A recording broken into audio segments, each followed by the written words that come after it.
Au rythme de la maladie, une expérience sonore en 5 temps, orchestrée par des universitaires en master de psychologie clinique.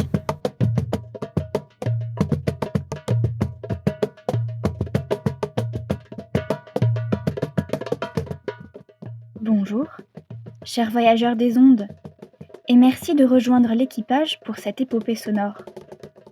Avec vous pour la traversée, il y a 5 étudiants en Master 2 de psychologie clinique à l'Université de Nantes. Moi-même, Anaï, Anne, Juliette, Prosper et Selma. au cœur de ces temps, emmailles de culture et d'art, de liens, de partage, mais aussi d'avenir et de sens, la musique nous est apparue comme le canot de sauvetage qu'il nous fallait. On ne confine pas les notes. Elles nous ont permis de rencontrer des artistes, des professionnels du soin psychique, mais aussi des personnes, comme vous et moi, qui ont expérimenté, dans l'intime de leur vie, quelque chose d'authentique avec la musique. Ces podcasts sont certes un travail faisant partie de notre cursus, mais ils sont avant tout le fruit de notre personne, singulière, tout comme vous. Alors, partageons ce moment unique ensemble, et qui sait, s'ébauchera la rencontre. Une première question se pose. La musique est-elle universelle ? Car nous sommes tous les jours entourés d'une multitude de sons, de sonorités, de bruits que nous entendons, accueillons. Mais est-il possible d'accueillir de la même manière la musique, cette sonorité musicale qui vient elle aussi à notre rencontre ? Nous reprenons ici un extrait d'une interview de 2020 avec Jean Bauer, artiste musicien.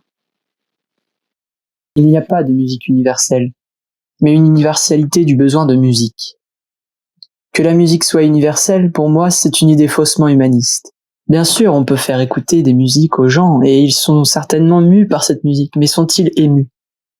Tout le monde peut écouter du Mozart, tout le monde peut écouter des musiques pygmées. Fort heureusement, la musique ne communique pas. Christine Mérienne, artiste musicienne. Oui, la musique est universelle. Je n'ai jamais rencontré quelqu'un qui me dise j'aime pas la musique. Il y a toujours une musique qu'on aime bien, même si c'est du rap. Enfin, les petits jeunes, les petits ados qui sont à fond avec le rap. Voilà, donc c'est de la musique. Ils peuvent dire j'aime pas la musique classique, mais en fait, si, parce que c'est la musique. C'est ce moment où on se pose pour écouter quelque chose. Et aujourd'hui, on a une relation très spéciale à la musique par rapport au siècle précédent, puisqu'on peut l'écouter n'importe où, n'importe quand. Il y a de la musique au supermarché, il y a de la musique chez le dentiste. Quand les enregistrements n'existaient pas, la musique c'était très rare. Donc il y avait la musique populaire, où les gens se chantaient, soit au travail, soit dans les veillées pour les peuples, ou alors la musique de salon pour la bourgeoisie. Mais ça restait des moments assez rares, assez privilégiés. Aujourd'hui, finalement, on est tous musiciens, on est tous mélomanes. La musique, on la connaît, même si on l'a pas étudiée. Chacun a sa culture musicale. Je ne crois pas qu'il y ait des gens qui échappent à la musique. Jean Bauer. Mais en fait, dans ce foutoir, celui notamment de l'accessibilité numérique, que trouve-t-on vraiment ? Il faut avoir quand même une volonté et une connaissance des choses. C'est là que se situe une certaine faillite de notre système éducatif. Apprendre aux jeunes générations comment utiliser au mieux ces nouveaux instruments et non pas juste appuyer sur un bouton. C'est terrible cette espèce de facilité, de non-formation, de non-apprentissage, mais c'est aussi extraordinaire parce qu'on le voit, les jeunes générations utilisent ces appareils avec une facilité déconcertante. Mais y a-t-il une pensée derrière ? Christine Mérienne. Le musicien est vraiment important. Y a tout un... C'est pas seulement quelqu'un qui joue de la musique, c'est quelqu'un qui s'engage dans une action et qui donne son énergie à cette action, mais aussi aux gens qui vont être là. Et cette énergie-là, que moi j'appelle générosité, elle est Elle est très très importante et c'est aussi ce qui fait toute la différence entre écouter une musique par exemple en concert, voir un musicien, on écoute mais on voit aussi, voir le corps en mouvement et tout ce qui se passe à ce moment-là. Ou écouter un disque, alors là il y a encore un peu une trace, mais si vous écoutez une musique par exemple fabriquée par un ordinateur, c'est beaucoup plus neutre en fait. Il y a moins de communication. Enfin voilà, la musique c'est profondément humain comme tous les arts. C'est un moyen de communication, c'est un moyen d'expression. Alors, comment répondre à cette question de l'universalité? Explorons du côté de ce que nous disent les neurologues comme Larocque. Ils ont cherché à préciser la nature d'une mémoire musicale ou implicite. Fort est de constater qu'il n'y a pas de centre cérébral spécialisé pour la musique. Mais des chercheurs canadiens tels que Platel et Goussard en 2013 expliquent que l'activité musicale est due à la collaboration entre deux lexiques distincts, le lexique verbal et le lexique musical. Le lexique musical est l'ensemble des souvenirs auditifs de toutes les pièces musicales entendues depuis la naissance. D'après cette équipe de chercheurs, ce lexique serait indépendant des connaissances linguistiques.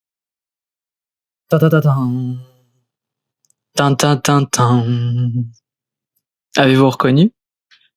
En écoutant ce court passage, il est possible d'éprouver un sentiment de familiarité. Je peux reconnaître l'air et fredonner cette sonorité familière.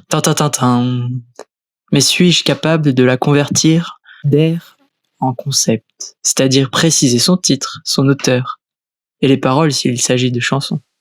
Christine Mérienne.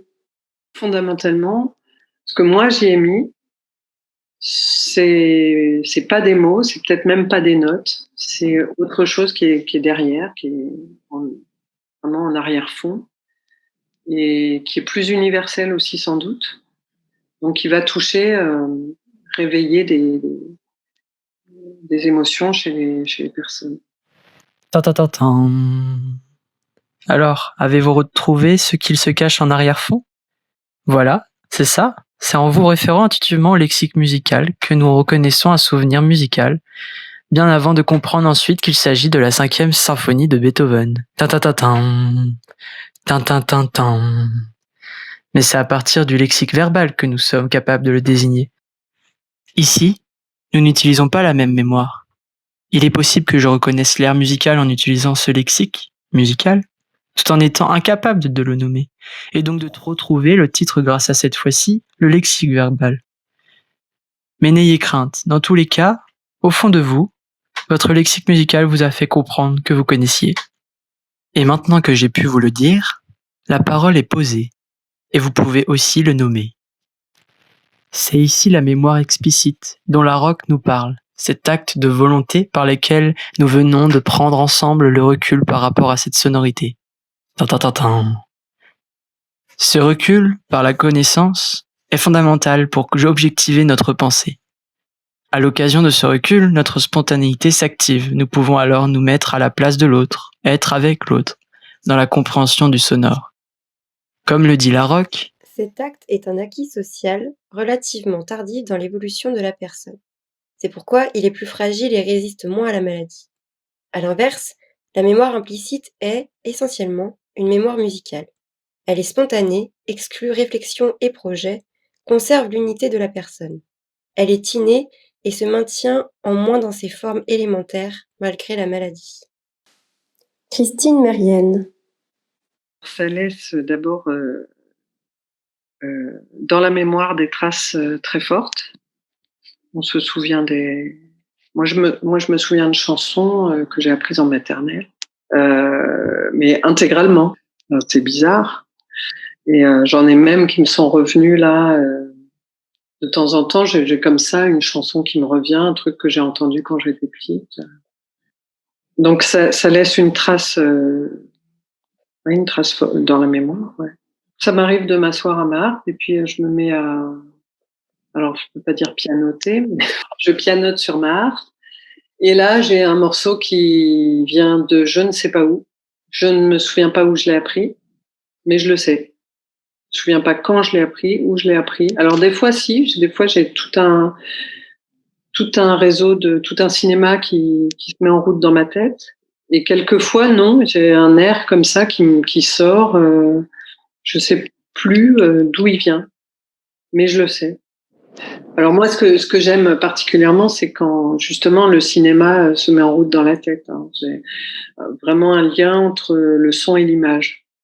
Quand je joue, j'ai des images qui me viennent, j'ai toute une histoire que je peux pas raconter après. Je la mémorise pas, mais ça défile. Et quelquefois, ça marche dans la tête du public. Par la nature même de ces fonctions, de langage, d'apprentissage, de mémoire, toutes celles que nous venons de voir, mais aussi de par la motricité, nous pouvons alors comprendre le rôle que peut avoir la musique pour restaurer des fonctions qui sont quelquefois dysfonctionnelles. Restaurer, car toutes ces fonctions sont essentiellement musicales. Reprenons l'exemple de la mémoire musicale. On sait par exemple qu'elle est prodigieusement développée chez les interprètes et les chefs d'orchestre. Or, l'auteur Larocque nous dit: certains d'entre eux, atteints par la maladie d'Alzheimer, restent capables de jouer des compositions apprises avant le début de leur trouble. Ils conservent d'étonnantes aptitudes de reconnaissance et d'apprentissage musical, en contraste avec les difficultés mnésiques et langagières de leur maladie. Christine Mérienne. J'ai joué dans des EHPAD. Oui, j'ai un souvenir comme ça, de jouer dans un EHPAD. C'était un institut où il y a des personnes qui sont là en long séjour, pas forcément des personnes très âgées, mais des personnes très malades. Et quand le public est arrivé, en fait, les soignants amenaient les gens dans leur fauteuil, les uns après les autres. Ça a pris un certain temps, le temps que tout le monde soit là. Et clairement, je me suis dit, oh là là, mais qu'est-ce que je fais là, quelque part? Parce que je voyais en face de moi quasiment des cadavres. Ils étaient vraiment très éteints, très dans leur malheur de ce vieillissement difficile, et surtout éteints, endormis. Et puis j'ai joué un premier morceau, il y a une dame qui s'est levée, il y a eu des mouvements. Moi, j'ai pas tout vu parce que je suis concentrée aussi sur ce que je fais. Mais après, un soignant avait pris des photos des gens qui étaient là. Il m'a montré les photos. Et les personnes avaient rajeuni de 20 ans. Et j'avais des regards pétillants, vraiment présents, vraiment ouverts, comme si tout d'un coup, ça les avait ressuscités. L'espace, le temps de la musique. Après, ils sont repartis dans leur chambre et puis voilà, ça reste des moments assez fugaces. Hein, mais ce jour-là, j'avais vraiment ressenti que le fait de jouer, la musique procure une joie, des émotions positives.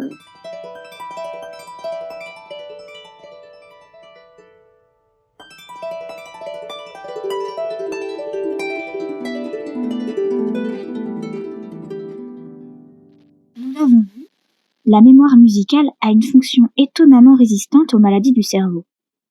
Pour résumer, voici ce que nous dit Larocque. La mémoire innée est une symphonie qui se déploie, indivise, de notre naissance jusqu'à notre mort.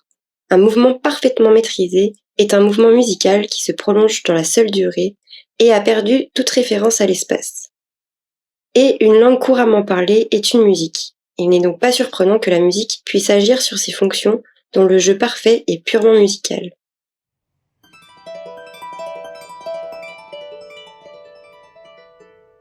Laissons donc place à ce jeu, sonore et musical, celui qui advient dans la rencontre au chevet du patient. Pour cela, nous avons pu faire la rencontre de Ulysse Arago, violoncelliste et musicien professionnel à l'Orchestre national des Pays de la Loire. Il propose des concerts à l'hôpital, au plus près des personnes malades. Donc on a un petit groupe, un petit concert de 3/4 d'heure, dans souvent le hall, un endroit un peu plus grand où les gens peuvent se déplacer, les familles, et voilà. Et ensuite, pendant à peu près 1 heure, on va se déplacer de chambre en chambre pour ceux qui ont désiré écouter la musique. Alors des fois on se met les hôpitaux, il y a toujours des endroits, c'est pas des halls, mais il y a des chambres qui sont un petit peu comment dire, il y a quatre chambres face à face, et puis on se met au milieu et on peut jouer si tout le monde veut bien, ou ferme les portes quand ils veulent pas. Il y a des gens qui nous suivent, il y a des gens qui ne voulaient pas, finalement ils veulent. C'est le nombre de fois c'est arrivé que on a fini le concert, on se pose un petit peu avant d'aller faire le tour des chambres. Il y a des personnes qui en fait qui sont là pour gérer un petit peu comment ça va se passer de l'hôpital et de l'orchestre, qui sont en lien, c'est l'action culturelle pour les nommer. Ils font le tour des chambres pour savoir qui veut bien. Alors, des fois c'est il y a que trois chambres, c'est pas grand chose. On commence à jouer, puis finalement on a joué toute l'heure, et puis on est obligé de dire à un moment donné stop. Ça arrivait assez souvent. Et là on a un rapport vraiment quand on joue à deux, parce que j'ai beaucoup fait à deux violoncelles avec un de mes collègues. Donc là c'est l'opposé du concert où on est un peu sur scène et beaucoup dans la salle. On sera à deux dans une chambre pour une personne. Et on adapte forcément. Bon, là, je passe le détail qu'on adapte vraiment. Le fait de la personne est fatiguée, jouer pas fort, jouer malin, on adapte vraiment. Et là, on a une relation à une personne qui va être un peu impressionnée déjà. Et les retours, soit des gens souvent sont très contents. Il y a plein d'anecdotes, mais de moi ou des collègues qui m'ont fait, d'autres qui ont fait. Ça peut être des moments assez forts. Ou une personne qui a l'air catatonique, qui est comme ça, qui va bouger. Et c'est les aides-soignants qui sont là, qui nous disent là, vous vous rendez pas compte, mais elle est très contente. Et le nombre de fois on nous a dit que après le passage des musiciens, ils ont besoin de beaucoup moins donner de calmants, d'antidouleurs dans la journée. Et ça fait plaisir. Un son est parfois entendu, mais est-il entendable? La maladie, au sens large, c'est-à-dire ce qui nous trouble, ce qui nous épuise, ce qui fait effraction dans le corps, vient sensiblement nous distraire du son. Elle peut aussi nous amener d'autres sons, comme dans la schizophrénie, lorsque les hallucinations acoustico-verbales existent. La maladie nous prive même parfois du son, au point d'en être restreint aux signes du langage et aux vibrations environnantes. Ulysse Arago. On est là pour donner, mais on n'est pas là pour recevoir, mais on reçoit quelque chose sans savoir ce qui va advenir. Et comme là, on a affaire à l'humain malade, et on est là vraiment, c'est comme on n'a pas les outils vraiment pour se protéger de ça. Et même si il est prévu, il nous est dit à chaque fois que on peut débriefer, on doit débriefer. On le fait pas forcément. À un moment donné, on a la routine, pas la routine. On a l'habitude de le faire. Puis des fois, on se rend pas compte. C'est une fois rentré à la maison, on fait, ouais, mais j'ai vécu un truc un peu fort. On se rend compte après coup. Un son est parfois audible, mais est-il écouté? L'écoutant, celui qui se cherche un savoir à l'écoute, au sens du compréhensible, le professionnel du soin qu'il devient, qu'il soit musicothérapeute, psychologue, psychiatre, ou sensible au bruit de l'autre, entend d'innombrables sons lorsque la parole y est, et même lorsqu'elle vient à manquer. Cela peut être un silence, ou une absence de mots face aux mots que traverse l'individu, que nous, apprentis soignants, rencontrons dans la clinique. Alors comment venir écouter chez l'autre l'entendu inaudible d'un rythme qui a du mal à se dire, au rythme de la mal à dit? C'est ce que nous explorons dans cette série de podcasts. Ulysse Arago. Vraiment un truc qui circule, une énergie, une vibe, je sais pas comment dire. Mais je remarque qu'il y a des jours où les gens sont contents. C'est surtout quand il y a des aides-soignants, des infirmiers qui sont là et qui nous disent merci d'être là, que ça nous fait du bien. Ah, vous pouvez pas jouer pour nous. Il y a une ambiance un petit peu sympa qui se crée où les langues se délient par des petites remarques un petit peu sympas. Parce que forcément nous quand on joue c'est marrant de voir que des fois il y a 3-4 personnes qui nous suivent, qui apportent leurs chaises, justement ceux qui sont censés nous aider à partir de nos instruments, les partitions, les pupitres, les chaises pour nous déplacer, tout ça. Puis pour que les personnes puissent écouter aussi. Bon, des fois on a un petit cortège. Bon, du coup, mon cortège était un petit peu gros, mais c'est un peu l'idée. Et du côté des soignants, on peut percevoir des fois. Alors des fois on le voit moins parce qu'ils sont dans le rush, parce qu'ils sont ils sont occupés, ils sont peut-être fait plein de choses dans la tête. Je sais qu'on sait pas ce qui se passe. On sait pas si j'ai une réunion d'équipe houleuse le matin même. On sait pas du tout. Mais des fois on sent qu'il y a une énergie positive qui est un peu autour de ça. Puis on voit des médecins plus souriants. Alors peut-être que les personnes à fort tempérament qui du coup sont contents et ça change un petit peu l'énergie de l'équipe. Ça, je veux bien y croire. Souvent, c'est comme ça que ça se passe. Mais comme c'est vrai que nous on arrive, on joue. Et une fois qu'on a fini, et on rentre chez nous. Surtout que pour beaucoup, ça se passe à Angers. Après, on a aussi Le Mans, on a un petit peu à Nantes, un peu La Roche-sur-Yon, mais on est beaucoup plus en déplacement. Une fois qu'on a fini, on a de la route à faire et on ne voit pas ce qui se passe.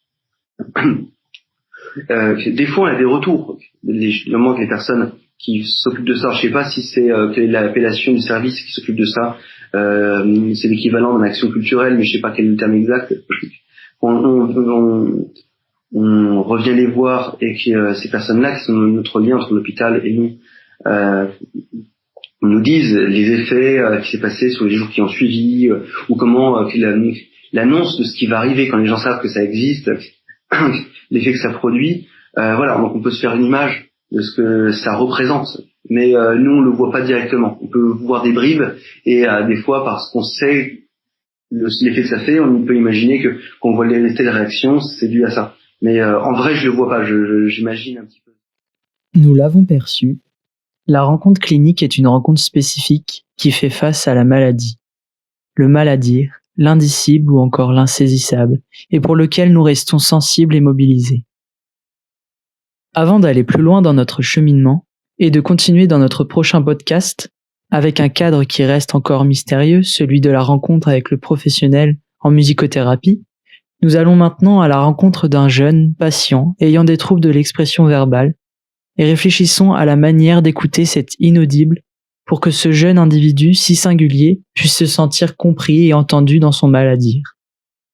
Nous vous proposons un extrait du livre de Vallée pour témoigner d'un exemple de sonorité parmi d'autres lors de cette rencontre thérapeutique. Bonjour. Tu t'appelles ? Moi, je suis la psychologue. Je sais que tu es venu me voir parce que tu ne réussis pas toujours à sortir les mots comme tu le souhaiterais quand tu as envie de communiquer avec quelqu'un. Mais as-tu réalisé qu'il était possible de dire avec d'autres parties de ton corps, autres que la bouche ? Si tu le veux bien, dans un premier temps, nous laisserons de côté les mots et nous rechercherons ensemble toutes les possibilités de notre corps à se mouvoir vers la rencontre de l'autre. Peut-être d'abord faudra-t-il aller se rencontrer soi-même. Nous avons des mains qui sont des excellents instruments pour cela. Tiens, tu vois, notre première rencontre tout à l'heure s'est faite avec nos mains quand nous nous sommes salués. Si tu le veux, dès maintenant, nous allons essayer chacun de réfléchir à notre main, la regarder, la bouger, sentir son odeur, puis imaginer tout ce que nous faisons avec notre main dans une journée. Installe-toi dans la pièce, là où tu le veux. Choisis ta place, là où tu penses que tu seras le mieux. Tu pourras en changer si elle ne te convient pas. Ne t'inquiète surtout pas de faire bien ou de faire mal. Ici, ce qui est important, c'est ce que tu fais. Ce sera sans doute différent de ce que je fais, parce que chacun est différent. C'est ainsi. Mais il n'y a pas de mieux ou de moins bon.